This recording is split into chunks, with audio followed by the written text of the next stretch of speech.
Eu gostaria que você abrisse a sua Bíblia aí comigo em 1 Samuel, capítulo 4. Eu quero ler do versículo 21 até o versículo 22. 1 Samuel, capítulo 4, versículo 21 até o versículo 22. Hoje eu quero te pedir para que você mantenha a sua Bíblia aberta. Eu pretendo, não sei se conseguirei, pregar os 22 versículos hoje. Então eu tenho basicamente 12 pontos no sermão de hoje. Estou brincando, ou é 5 ou é 6, eu não contei não. Mas a gente dividiu aí. Eu queria pegar apenas um versículo, mas é muita informação importante para ser partilhada. Então eu queria que você ficasse bem atento.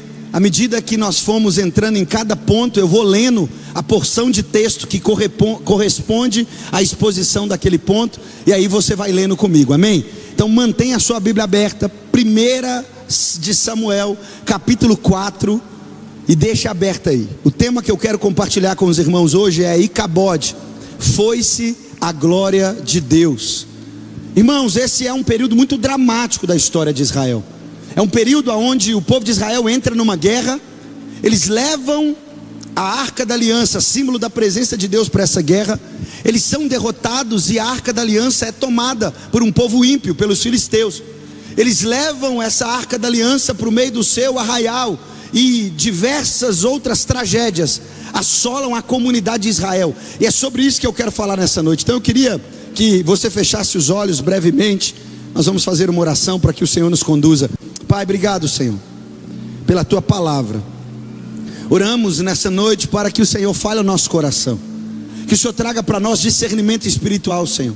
Que todas as realidades expostas no texto possam ser trazidas de maneira clara e evidente ao nosso coração.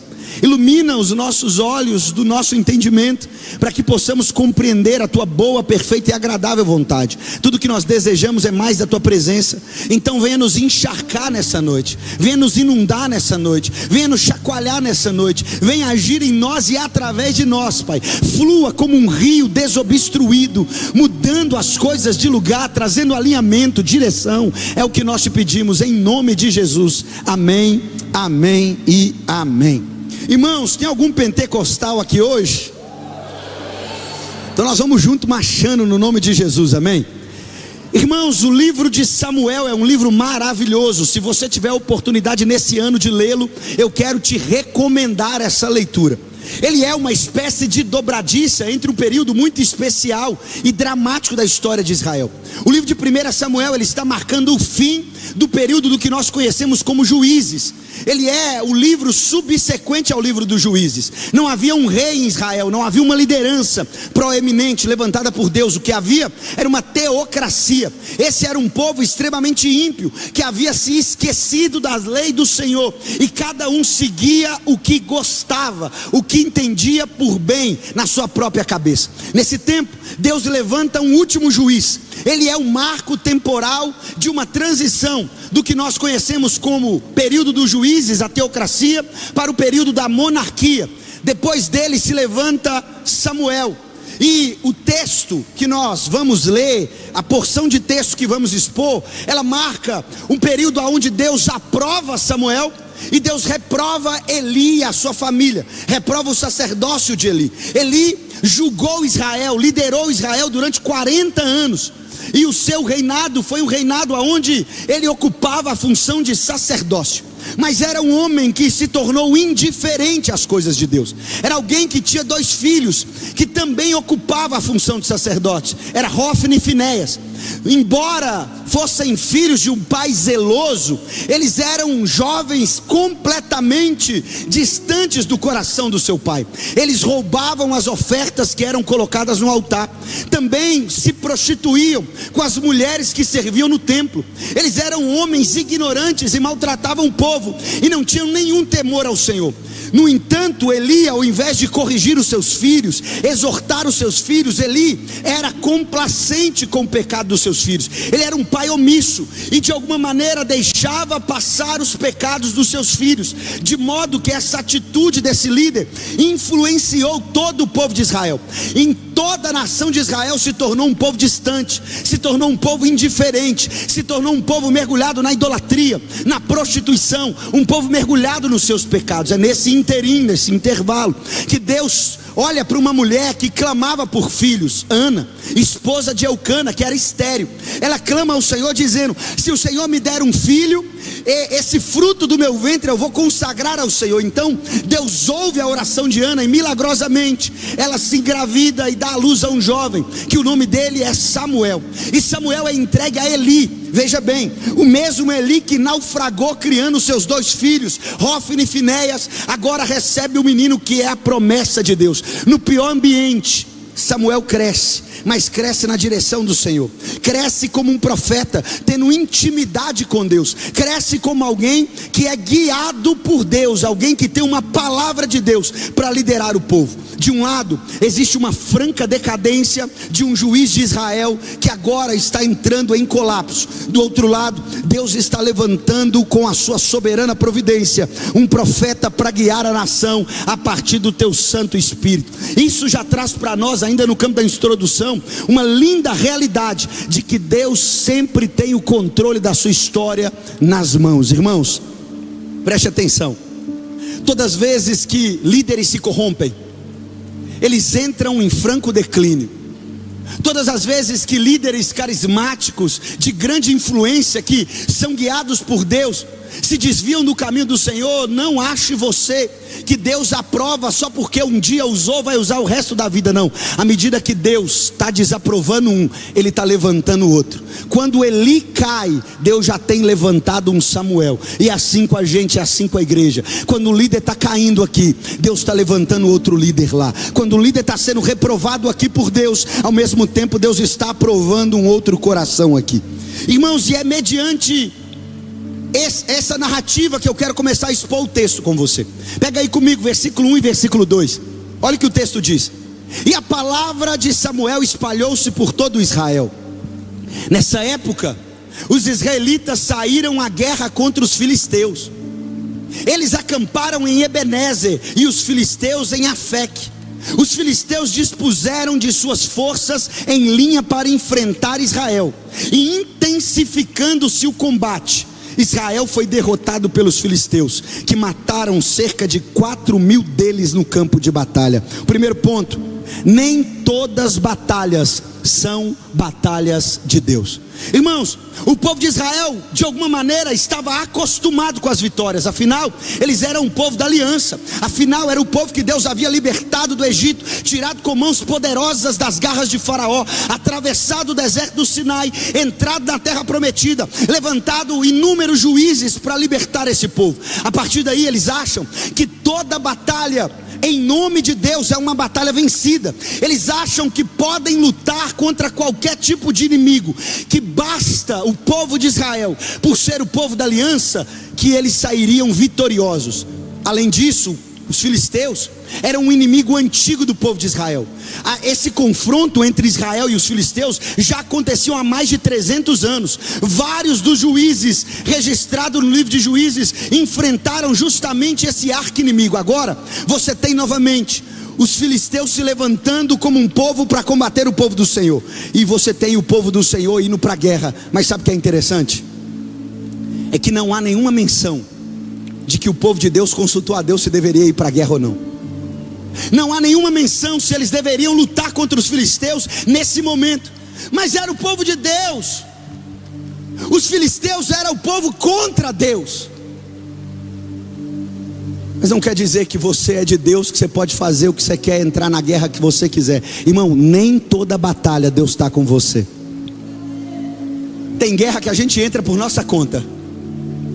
Tem guerra, tem batalha que a gente entra porque a gente quer. Deus falou: opa, não, aqui não, essa aí não é comigo não. Não há ninguém indo até Eli consultando Eli: consulte ao Senhor para eu entrar nessa guerra.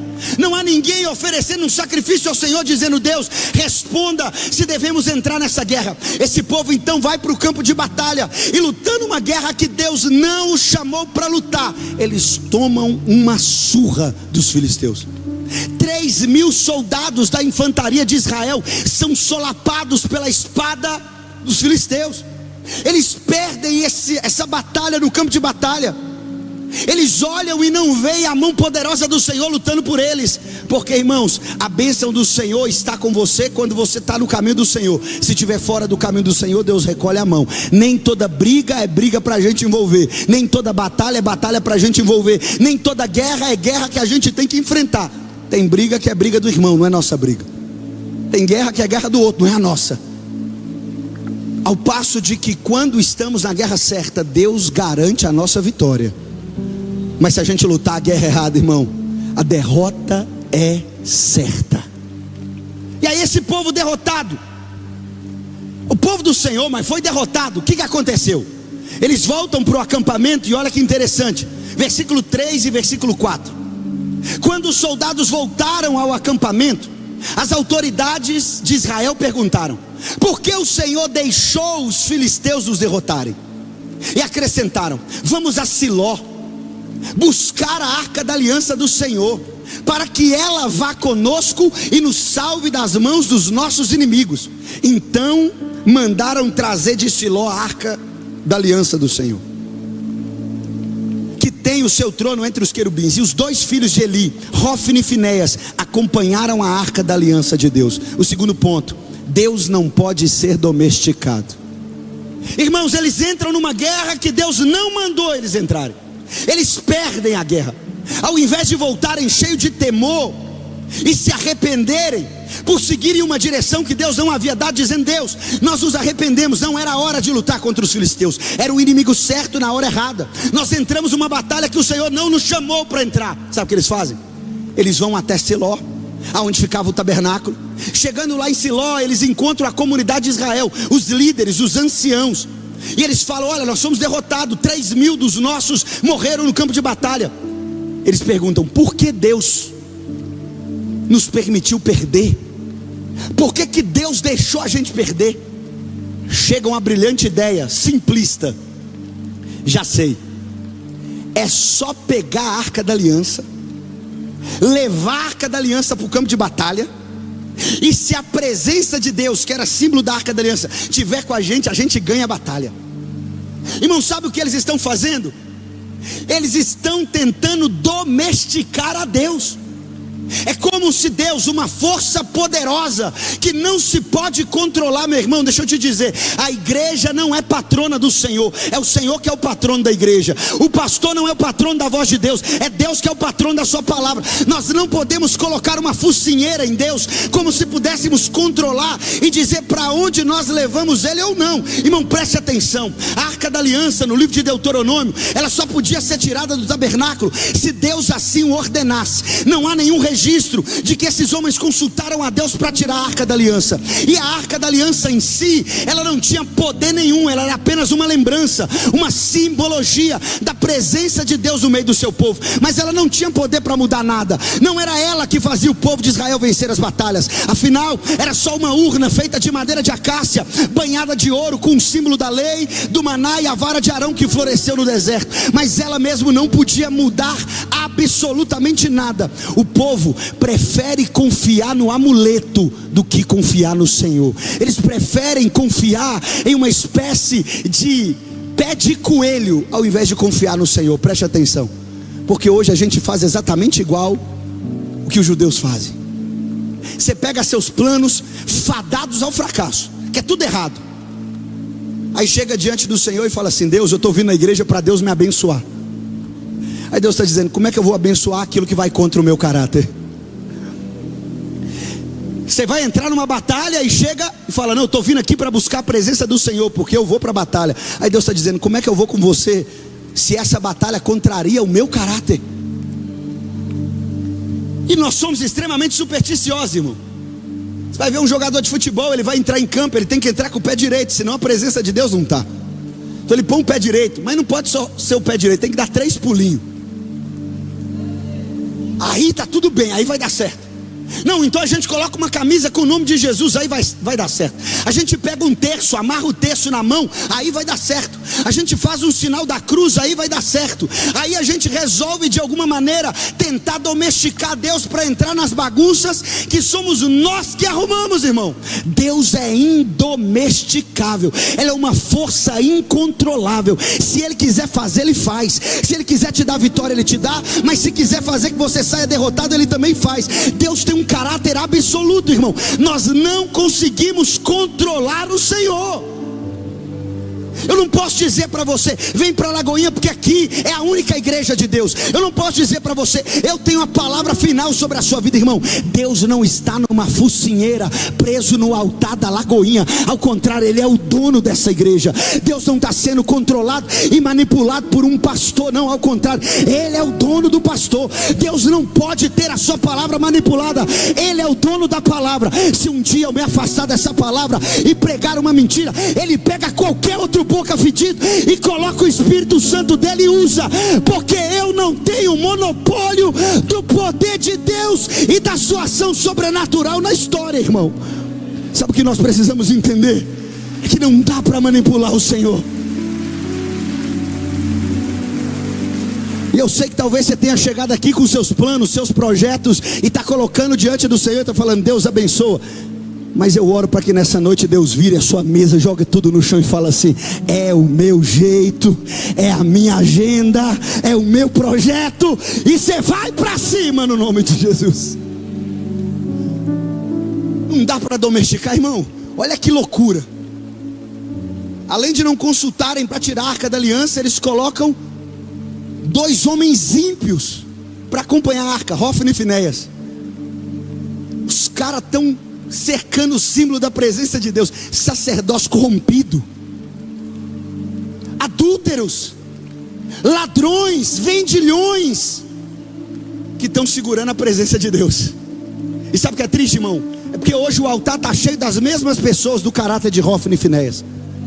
É gente que carrega a arca da aliança em adultério. É gente que diz carregar a presença de Deus de qualquer maneira. Aqui no púlpito é uma bênção, mas em casa bate na esposa, trai a esposa, está preso em pornografia. Você acha que Deus tem compromisso com esse tipo de gente? Você acha que Deus tem compromisso com esse tipo de ministério? Você acha que Deus tem compromisso com esse tipo de altar? Não, meu irmão, nós não temos o monopólio do Senhor. Ele continua sendo santo, Ele continua sendo poderoso, Ele continua sendo distinto, e Ele continua zelando por uma noiva santa, imaculada, levantando pessoas, indivíduos que têm caráter e zelo pela sua presença. O que nós percebemos no final de um episódio como esse é que não adianta ter a arca sem ter zelo pela presença que ela simboliza. O versículo 5 até o versículo 11, sabe o que diz? É que quando a arca da aliança do Senhor entrou no acampamento, todos os israelitas gritaram tão alto que o chão estremeceu. Os filisteus, ouvindo os gritos, perguntaram: o que significa todos esses gritos no acampamento dos hebreus?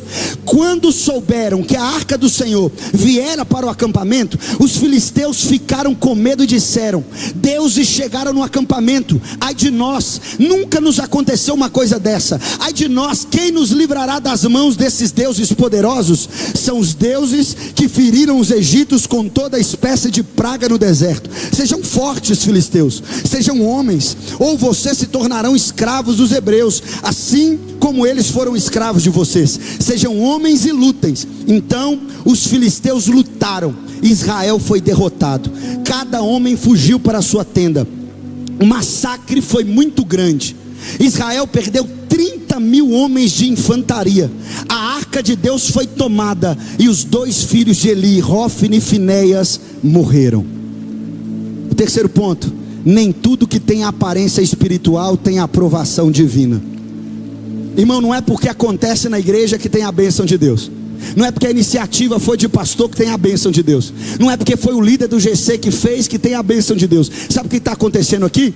Eles levaram a arca da aliança para o meio do acampamento. Chegou lá no meio do acampamento, os israelitas viram aquilo e falaram: oh, chegou, vamos celebrar. Então de repente eles montaram um culto, irmão, começaram a cantar. E quem sabe eles não estavam cantando as canções que nós cantamos aqui, dizendo que Deus é poderoso, louvado seja o nome do Senhor, graças a Deus que nos dá a vitória. A ponto dos filisteus olharem e ficarem assustados, dizendo: que é isso? Que barulho é esse? Pelo jeito que eles estão celebrando, nós vamos perder essa guerra. Pelo jeito que eles estão celebrando, nós vamos perder essa batalha. E ao contrário, parece que agora são os filisteus que estão sendo tomados por um espírito de coragem, porque são eles que estão dizendo: sejam homens, lutem como homens, senão vocês serão derrotados. A história diz que eles chegaram e enfrentaram o povo de Israel com a arca da aliança e tudo. Mataram 30.000 soldados de infantaria. Ainda sequestraram a arca e mataram os 2 filhos de Eli, Hófni e Finéias. Aí a gente pergunta: mas então o que os judeus estavam fazendo lá? Por que essa celebração toda? Deixa eu te falar, irmão. Gente cantando não é sinal de gente adorando. Gente celebrando não é sinal de alegria do espírito. Sabe o que é isso aqui? É barulho. Barulho de emocionalismo vazio, porque eles tinham tudo, mas não tinha a presença de Deus ali. O que eles estão fazendo é apenas um frenesi de um emocionalismo que vai passar quando a espada chiar no acampamento de Israel. E nós vivemos hoje algo muito parecido, irmão. Porque tem muito barulho nas igrejas, mas tem pouca adoração de verdade. Tem muita mão levantada, mas tem pouco coração dobrado. Tem muita gente entregando dinheiro, mas tem pouca gente ofertando. Tem muita gente carregando a Bíblia, mas tem poucas pessoas amando a palavra. E sabe o que isso nos lembra? É que avivamento não é programação de agenda de igreja. Avivamento não é um programa de uma palavra de pastor. Avivamento não é quando a palavra é poderosa no púlpito. Avivamento é quando Deus rasga o céu, envia a sua presença, cancela a nossa agenda e toma conta do nosso coração. Nós não podemos marcar avivamento, nós não podemos prever avivamento. A única coisa que podemos fazer é clamar: Deus, rasgue o céu sobre essa nação, aviva a tua obra, aviva o nosso coração. Tudo que nós desejamos é a tua presença, tudo que nós queremos é a tua presença, tudo que nós ansiamos é a tua presença, tudo que nós anelamos é a tua presença. E quando o nosso coração for uníssono em desejar a presença do Senhor, aí Ele vem, porque Ele sempre vem. E quem sabe não é hoje, e quem sabe não é agora, em que Deus enviará um avivamento sem precedentes na história, porque decidimos abandonar os ritos vazios da religião para descansar o nosso coração no poder que só Deus tem. Irmão, a história da humanidade é cheia de episódios como esse. Pouco se fala, mas Hitler caminhava na infantaria dos soldados nazistas com uma frase de: Deus está conosco. Pouco se fala, mas Napoleão, quando perde a sua batalha para o antigo Império Russo, ele caminhava sobre a bandeira de que Deus guiava o povo francês, o Império Francês. Derrotas solapantes da história da humanidade tem bandeiras de Deus no meio, e que Deus está olhando e está dizendo: nisso aí eu não estou não. Isso aí é obra sua, seres humanos. Eu não estou nisso aí não. Porque se Deus está no meio, não perde não. Se Deus está no meio, a gente é vitorioso. Mas quando Deus nos permite perder as batalhas, é para nos lembrar que quando começou lá atrás, Ele não entrou com a gente. É para que voltemos para um lugar de achar que tudo que a gente está vivendo, irmão, é só uma loucura da nossa cabeça, é só uma idolatria vazia. Porque é possível idolatrar símbolos religiosos, mesmo pregando contra a idolatria. É o povo que sabia que não podia idolatrar, idolatrando a arca da aliança. É o povo que sabia que não podia idolatrar símbolos, idolatrando símbolos. Irmãos, nem tudo que tem cara de espiritual Deus está aprovando.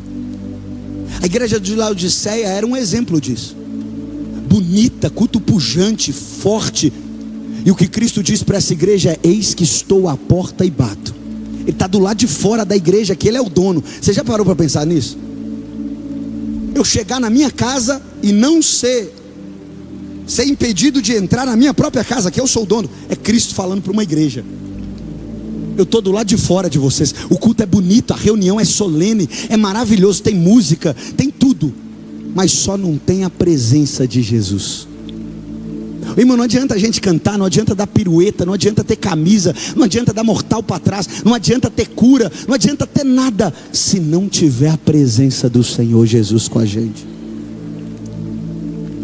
O capital mais importante da igreja não é o lugar onde nós reunimos, a quantidade de membros na sua membresia, a beleza dos seus membros, a pujança financeira dos seus membros. O que fazemos aqui e acolá não é a nossa capacidade de construir métodos, de erguer bandeiras em cima da nossa denominação. O capital mais precioso de uma igreja é a presença de Cristo por meio do Espírito Santo nas suas reuniões solenes.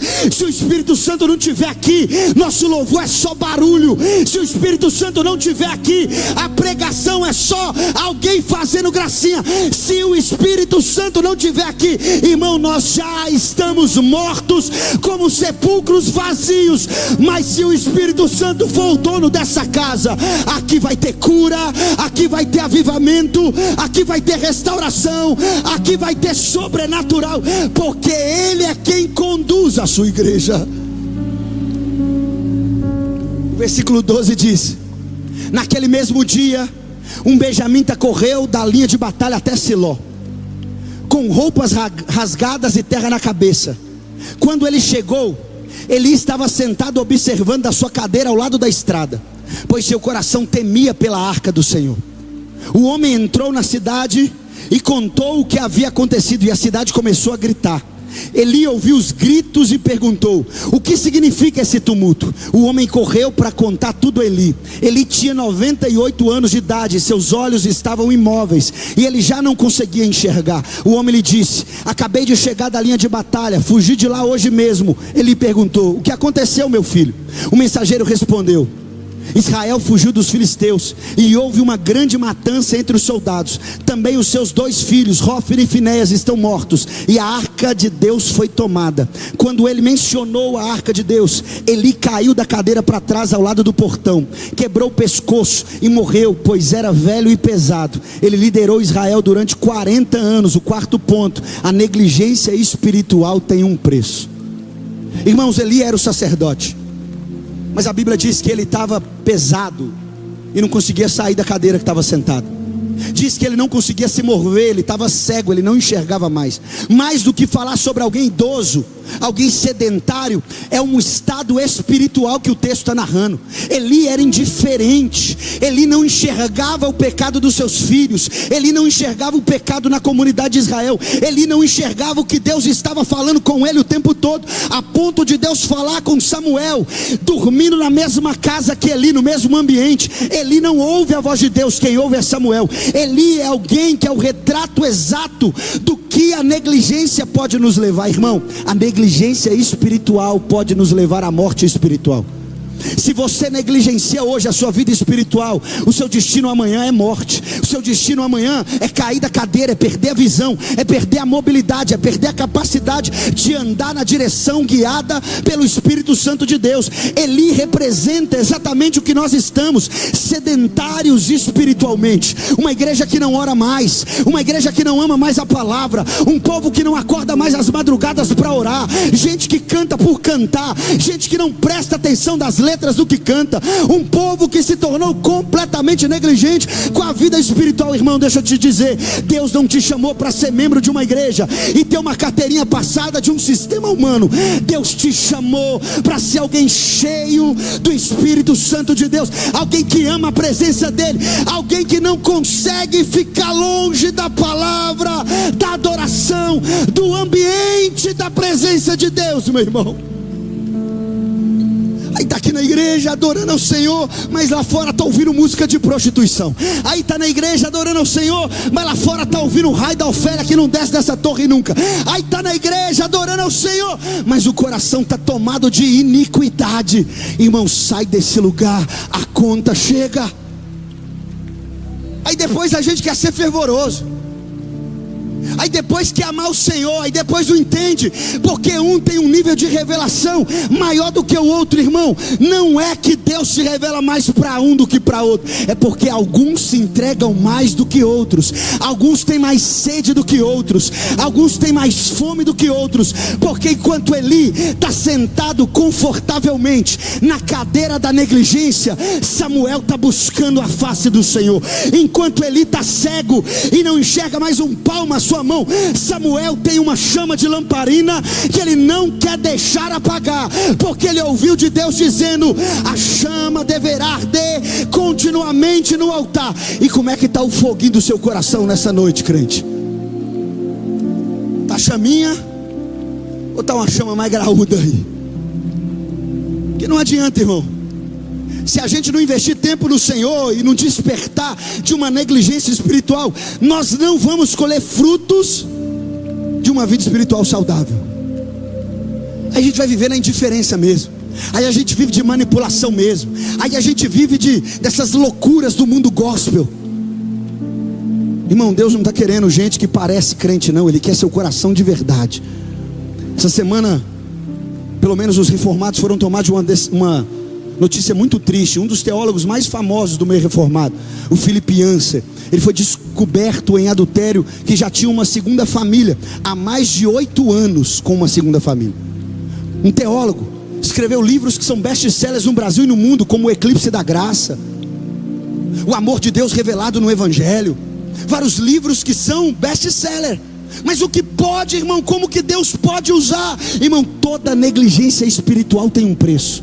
Deus usa até uma mula. Ser usado por Deus não é privilégio. Ser usado por Deus deveria trazer temor ao nosso coração. Homens caem, mas o que nos fazem cair é a negligência, irmão. Se negligenciarmos, nós cairemos das nossas cadeiras espirituais. Se negligenciarmos, nós cairemos das nossas posições espirituais. Mas eu creio que nesses dias Deus está levantando um povo atento, um povo desperto, que não negligenciará a sua vida espiritual e que marchará só se a presença de Deus for com eles, meu irmão. E o texto finaliza dizendo, no verso 19: sua nora, a mulher de Finéias, estava grávida e perto a dar à luz.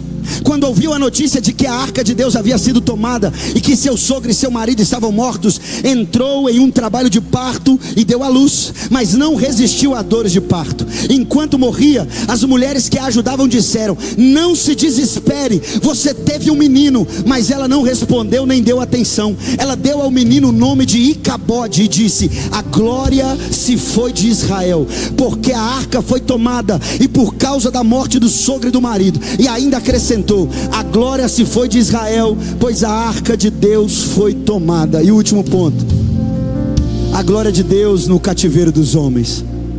Irmãos, preste atenção. O bem mais precioso, o símbolo mais precioso que esse povo tinha era a arca da aliança. Um povo ímpio, os filisteus, um inimigo histórico, os filisteus, se apropriam da arca da aliança e levam ela até a sua cidade. Israel agora tinha o tabernáculo vazio. O culto estava lá, o rito estava lá, a reunião estava lá, mas não tinha mais o símbolo máximo da presença de Deus. A tragédia é tão grande, a desgraça é tão avassaladora, que essa mulher perde o prazer pela vida e ela amaldiçoa o seu filho. Ela dá um nome para ele, o seu nome vai ser Icabode, porque a glória de Deus foi tirada de Israel. Porque não há mais glória, não há mais presença, não há mais favor de Deus sobre a casa de Israel. Um menino foi amaldiçoado e sobre ele havia uma lembrança: ei, povo de Israel, povo judeu, não há mais glória sobre vocês. A luta a partir de agora do povo judeu é para não ter mais um descendente que perpetuasse a maldição de Icabode, a maldição de que não há mais glória em Israel. Esse menino cresce, esse menino é uma mensagem viva para o povo de Israel, que não havia glória na casa de Israel, que essa glória não podia ser recuperada. E aí então o que nós faremos? Porque existe uma criança que nos lembra de que existe uma maldição, de que não há mais glória em Israel. Deus não está conosco. Se a maldição chegou por um menino, Deus então promete ao povo de Israel a maldição quebrada também por um menino. Isaías capítulo 7 versículo 14, ele diz: quando a glória voltar para Israel, haverá um sinal, a virgem ficará grávida e dará à luz ao filho. Qual será o seu nome? Não será Icabode. Qual é o nome? Emanuel, que significa Deus conosco. Se havia uma notícia tenebrosa, a glória glória de Deus se foi, havia uma santa esperança: nascerá uma criança, que será o próprio Deus conosco, até que na plenitude dos tempos. João capítulo 1, versículo 1: o verbo estava com Deus e era Deus, todas as coisas foram criadas por Ele, sem Ele nada do que existe teria sido feito. Versículo 14: o verbo se fez carne e habitou entre nós, a glória se tornou carne e habitou entre nós, vimos a sua glória, a glória como unigênito do Pai. Paulo diz aos Colossenses: Ele é a imagem do Deus invisível. O autor aos Hebreus diz em capítulo 1, versículo 13: Ele é o resplendor da glória do Pai. Agora, novamente, a glória de Deus está no meio do seu povo, não mais com uma arca feita de madeira de acácia, mas agora com o próprio homem em carne e osso. Ele é a glória encarnada, meu irmão. Sabe o que era uma sombra? Agora é uma realidade, e a realidade ganha contornos da mesma história. A mesma história, irmão. Um sacerdócio corrompido, pegando a presença do Senhor de maneira displicente e levando a presença do Senhor até os inimigos, para entrar numa batalha que Deus não chamou para guerrear, e eles vencendo a batalha e tomando a presença do Senhor para si. Na história de Jesus, não existe mais a arca da aliança, mas existe o próprio verbo encarnado. Jesus diz, lá no Evangelho de Mateus, capítulo 20, 18 e 19: eis que estamos subindo para Jerusalém. O Filho do Homem será entregue ao chefe dos sacerdotes e aos mestres da lei. Eles o condenarão à morte e os entregarão aos gentios para que zombem dele, açoitem e o crucifiquem.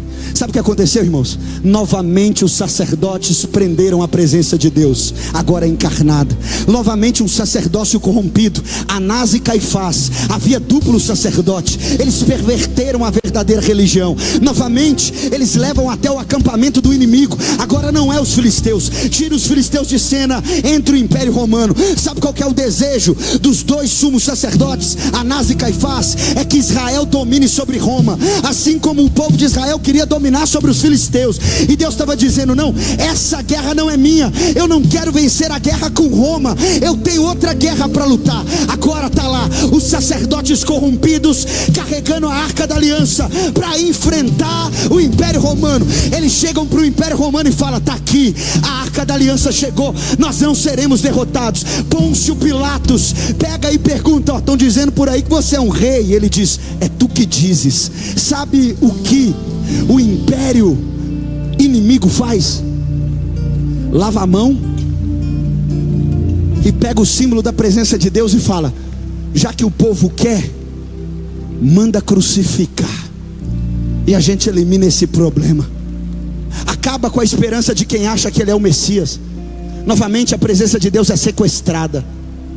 Novamente a presença de Deus, que não tinha nada a ver com a guerra dos homens, é colocada num campo de batalha. Mas agora ela não é simplesmente escondida no meio de um altar pagão. Agora a presença de Deus em carne e osso é colocada num madeiro. Pregos perfuram a sua mão, uma espada fura a sua lateral. Sabe o que é, irmãos? Isso aqui não é uma derrota, isso aqui é um resgate. Não era o Império Romano que estava vencendo o meu Jesus, não era o Sinédrio judaico que estava sendo irresponsável e levar a presença de Deus. Sabe o que episódio que os filisteus nos lembram?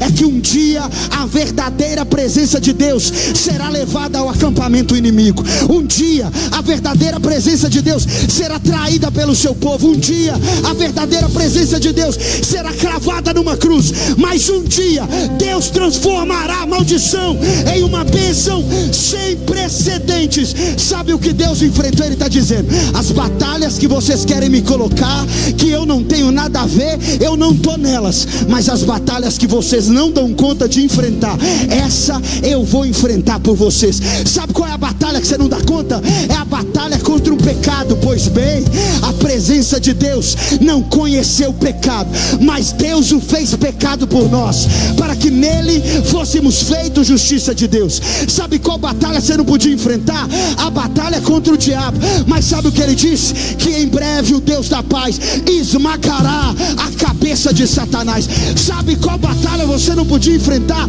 A batalha contra a morte. Foi crucificado, morreu, foi sepultado, passou o sábado do silêncio, raiou o domingo da ressurreição. É quando Paulo escreve aos Coríntios no capítulo 15: aonde está, ó morte, a sua vitória? Aonde está, ó morte, o seu aguilhão? O Cristo que venceu a morte nos lembra que a morte foi tragada pela vitória, meu irmão.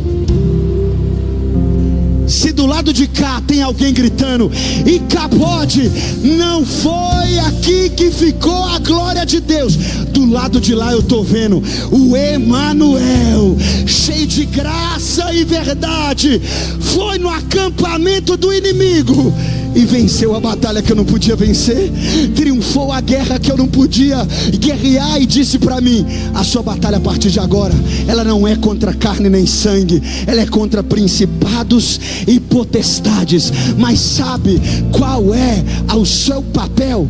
Entrar numa guerra cujo destino final já está selado. Graças a Deus por Jesus Cristo que nos dá a vitória. Você vai para casa hoje, quando acordar amanhã, sabe como você levanta? Levanta como alguém que já venceu a batalha, porque Cristo já foi na sua frente, já é vitorioso, já venceu o diabo, já venceu o pecado, já venceu a morte, porque Cristo foi na nossa frente, meu irmão. Quantos recebem essa palavra? Você pode ficar de pé no seu lugar no nome de Jesus.